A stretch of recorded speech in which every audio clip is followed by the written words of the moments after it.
Well, back in the early 2000s, and Selwyn has been one of the fastest growing councils in New Zealand for the last 14, 15 years, it was decided that we actually needed to have one solution for wastewater in the eastern Selwyn area, and actually to be able to cater for the significant growth we were getting, also able to handle our waste better and have more sustainable, beneficial uses at the end of the project. So this came about really to cater for our massive growth.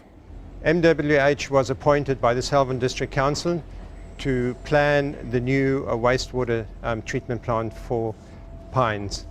And this part of this whole process was including all the surrounding communities and building a regional wastewater treatment plant. So MWH was involved during the planning stages. The raw wastewater, once you flush the toilet, is conveyed in pipelines and through pump stations and ends up here at the wastewater treatment plant. In the bioreactors, which is the heart of the wastewater treatment plant, purification takes place.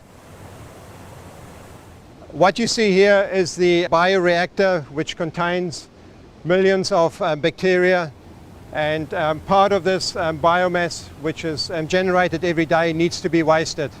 Waste activated sludge is pumped to a gravity thickener, where the solids thicken from 0.3 to 1.4%, and the thickened sludge is then pumped into an aerobic digester, where it is aerated and stabilized to a grade B type biosolid. From this aerobic digester, the biosolids are pumped to the centrifuges for dewatering.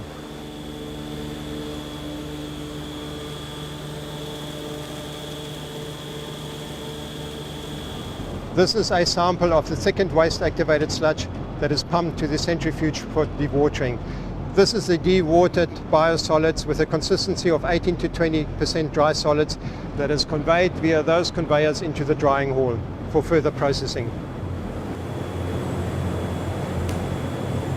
In the drying hall, biosolids from the centrifuge are spread, turned and moved by the sludge manager, which is a pre-programmed system which moves across and down the hall to spread and to turn the solids. In the process, we get further drying and stabilization of the biosolids.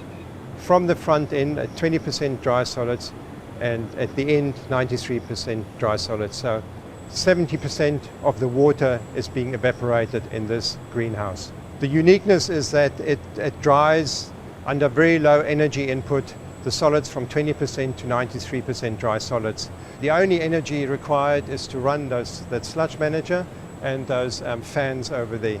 Compare that to a thermal dryer, there's a lot more energy involved in importing energy, to dry the solids. This is all done naturally through the sunlight.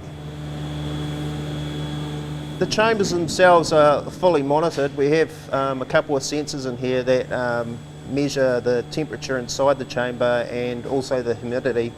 Halfway down the chamber we have a couple of video cameras, so they can actually jump on the internet and they can see pretty much what's going on all the time inside the chamber. Plus, if we have any programming issues, they can also go through the internet and make alterations to our programming. One of the big advantages for the council has been the reduction in disposal costs, whereas previously they carted away liquid solids at 40 to 60 cubic meters a day. Now the solids have been in this hall for about 8 months, and they're only starting to remove some of the dried solids now. The current predictions is over $500,000 a year in savings. We were a bit apprehensive about how well it was going to do, but it's definitely done what it's supposed to do. Particularly in the wastewater area, MWH is definitely leaders in the industry, and we've been able to take advantage of that. MWH has been on call the whole time to work through issues.